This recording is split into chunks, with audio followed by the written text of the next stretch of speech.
Hi, welcome to Archaeonomy. Today I'll be discussing a collection of archaeological stories in the news for mid-February 2018.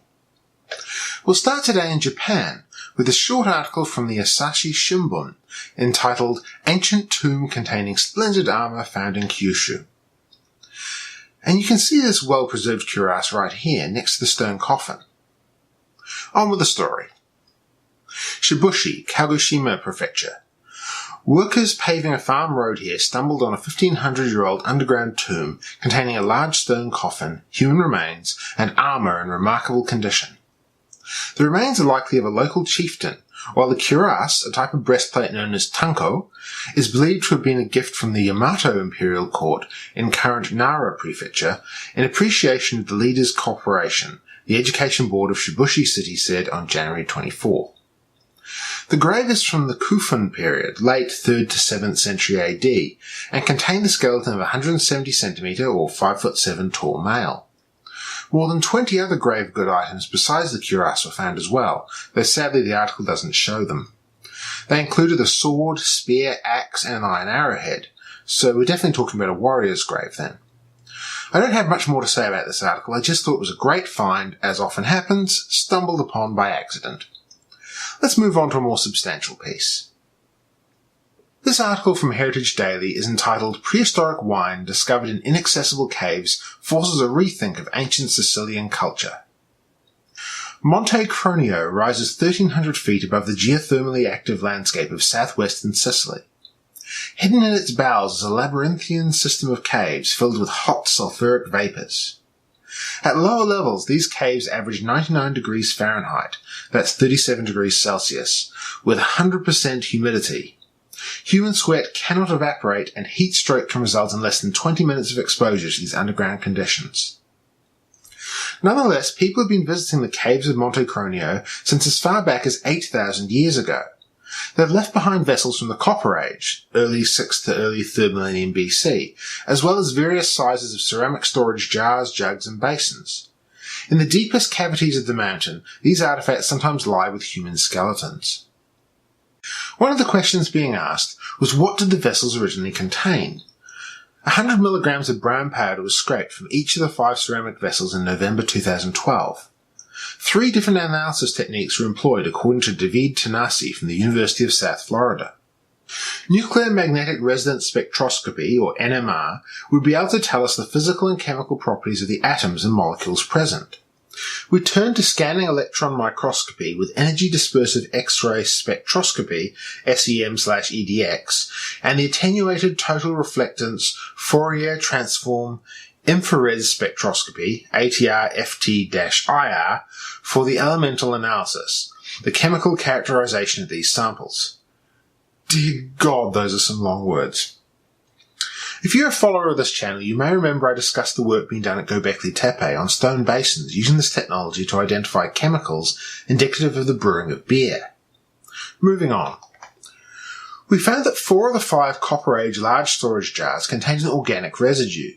2 contained animal fats and another held plant residues, thanks to what we inferred was a semi-liquid kind of stew partially absorbed by the walls of the jars. But the 4th jar held the greatest surprise, pure grape wine from 5,000 years ago. Currently, the earliest dates for the creation of grape wine is around 6000 BC, from ceramic samples collected in Georgia, so this shows the dispersal of the practice over time. The discovery of wine from this time period has an even bigger impact on what archaeologists thought we knew about commerce and the trade of goods across the whole Mediterranean at this time. For instance, Sicily completely lacked metal ores, but the discovery of little copper artifacts, things like daggers, chisels, and pins being found at several sites, shows that Sicilians somehow developed metallurgy by the Copper Age. That last sentence hurts my brain. The Copper Age, or the Chalcolithic, is a term for a technological era, the development of metal smelting technology that is yet to become sophisticated enough to create alloys such as bronze, and yet to be able to produce the temperatures required to smelt iron. Different cultures reached this era at different times as the technology was developed, and some cultures never reached this era at all as colonial empires introduced more advanced technology to Stone Age cultures. Saying that Sicilians somehow developed metallurgy by the Copper Age seems really redundant, and they could have easily traded to get the completed items rather than raw materials. Anyway, speaking of trade, the traditional explanation has been that Sicily engaged in an embryonic commercial relationship with people in the Aegean, especially with the northwestern regions of the Peloponnese. But that doesn't really make a lot of sense because the Sicilian communities didn't have much of anything to offer in exchange for the metals. The lure of wine, though, might have been what brought the Aegeans to Sicily, especially if other settlements hadn't come this far in viticulture yet. I enjoy seeing this kind of work being done, if for no other reason than to keep up to date with the technology being used by archaeologists around the world, which is often far more advanced than what's used in rescue archaeology locally. Travelling from Sicily to Germany, I have an article here from LiveScience entitled Europe's Oldest Battlefield Yields Clues to Fighters' Identities. At Europe's oldest battlefield, archaeologists found new clues about who fought on the skeleton-strewn grounds some 3,250 years ago. Starting in the 1980s, people began finding ancient daggers, knives and other weapons in the river sediment around Tollenz Valley in northeastern Germany. Several skulls were found too. In 1996, an amateur archaeologist even discovered an arm bone pierced with an arrow sticking out of the ground. But it wasn't until 2007 that a systematic exploration of the site began. Over the last decade, archaeologists have unearthed a veritable battlefield dating back to 1250 BC, spread along the banks of the Tollenz River about 75 miles or 120 kilometres north of Berlin. To date, the researchers have found the skeletons of 140 people, mostly men between the ages of 20 and 40, amongst the remains of military equipment and horse bones. There's some great images of the story, so I'll switch to them now. This is an aerial photo of the valley, with the 4 key locations of the battlefield marked on it. Here's one of the skulls found by Roland Borgswart in 1996. Here's the chief diver of the archaeological project, Joachim Kruger, having just discovered a femur. This is an aerial showing the archaeological trench at Weltzen 20. They found a dense concentration of human bones that were jumbled up by the shifting course of the river. And here we have a bronze arrowhead embedded in the back of a skull, the logical assumption being that the warrior was shot while fleeing across the river. These tin and bronze ornaments were found 2.5 metres beneath the riverbed, and probably once belonged to a slain warrior who fell in the river, meaning his body was never looted. Okay, back to the article.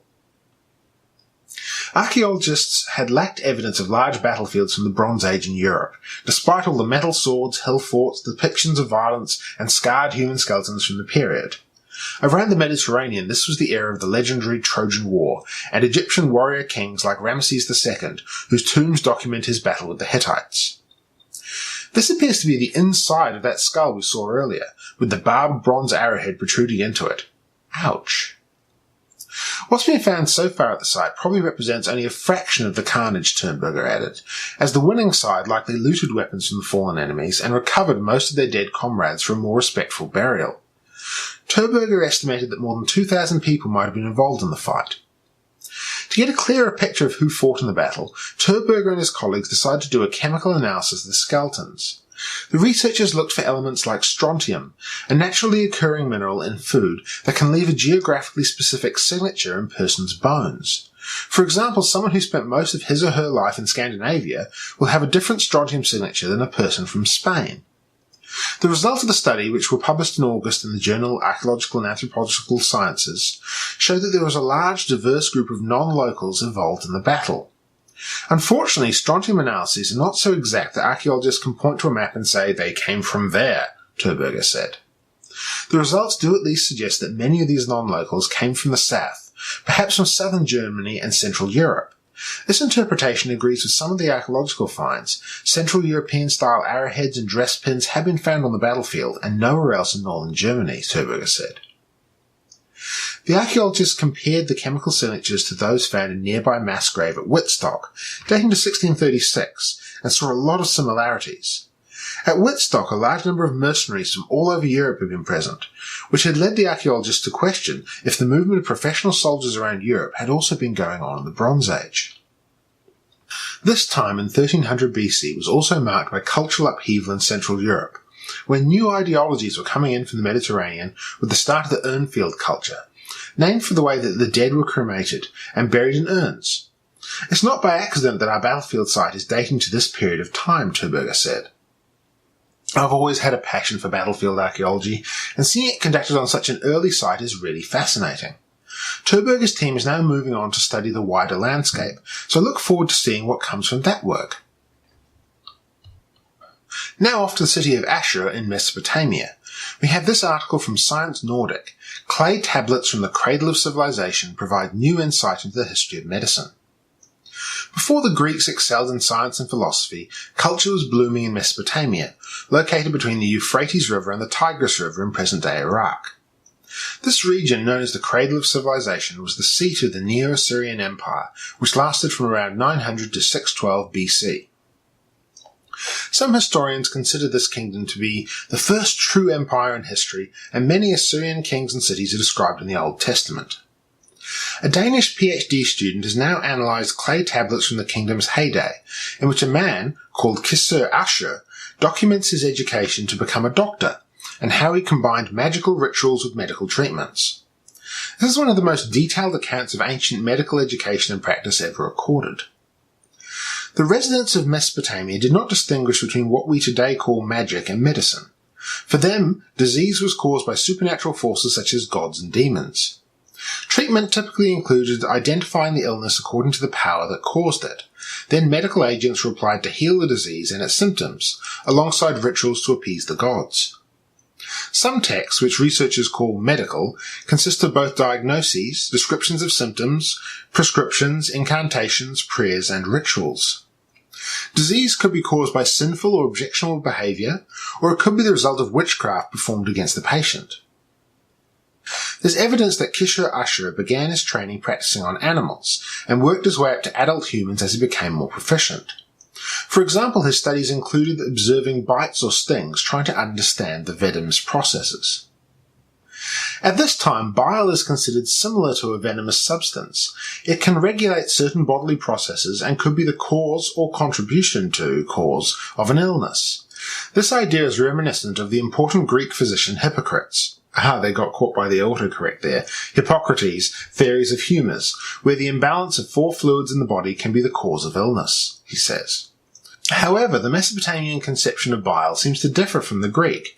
Moreover, Hippocrates lived some 200 years after Ashur and the fall of the Assyrian kingdom, so it's far from certain that the idea spread from Mesopotamia to the Greeks, but it would be interesting to investigate, said Alban. Ashur's clay tablets have been preserved for 2,700 years because the city of Ashur, together with Ashur's family library, were burnt down in the year 614 BC, during the dissolution of the Neo-Assyrian Empire. I mentioned the collapse of the Neo-Assyrian Empire last week as well. The collapse of civilizations inevitably results in the loss of knowledge. Dare I mention the Great Library of Alexandria? It's an important role of archaeologists to try to salvage what we can from the destruction of the past, as well as the destruction of the present. Last up, we have Unearthing 1,000 Years of Life and Death During Major St. Alban's Cathedral Excavation Work, from the Hearts Advertiser in England. Archaeologists dug back through a century of history in just a metre of earth during 6 months of excavations at St. Alban's Cathedral. There's a YouTube video here to check out on this page. As usual, the links are all in the description. Members of Canterbury Archaeological Trust, or CAT, have painstakingly peeled back layers of the past to explore the rich tapestries surrounding the Abbey's place in the local community. Following an initial dig in December 2016, cathedral archaeologist Professor Martin Biddle explained what he hoped the team would uncover as part of this excavation. We had a pretty good idea that there were originally 2 apses, which were demolished perhaps in the 13th century. They were replaced by a large rectangular building. We know nothing about this building of the late 13th or 14th century, but we hope to find out. There are also a series of chapels against the south side of the presbytery, and we know a little about these because some traces of them can be seen in the south wall. We also know that these buildings between the south transept and the presbytery were all removed after the dissolution of the abbey in 1539, and that for the next 3 centuries the area served as a parish graveyard. The excavations uncovered 130 post-medieval burials from said parish graveyard, but were also successful in finding the foundations of the apse chapels, discovering 20 burials around them dating to the Norman Abbey's foundation in the 11th century. The highlight of the CAT project was unquestionably the discovery of the long-lost Abbot Wheat Hampstead, whose burial site had become lost in the centuries following his death in 1465. The abbot was buried with a collection of seals issued by Pope Martin VI. That's a typo, I'm sure they meant Martin V, 1417 to 1431, which confirmed his identity. If I scroll down, you can see the brick-lined tomb of the abbot. On completing the excavation phase of the work at the monks' graveyard at St Alban's Cathedral, Ross Lane from CAT said, "Despite the difficulties involved in the excavation and recording of human remains, the team were encouraged by the positive interest and support given by the people of St Albans.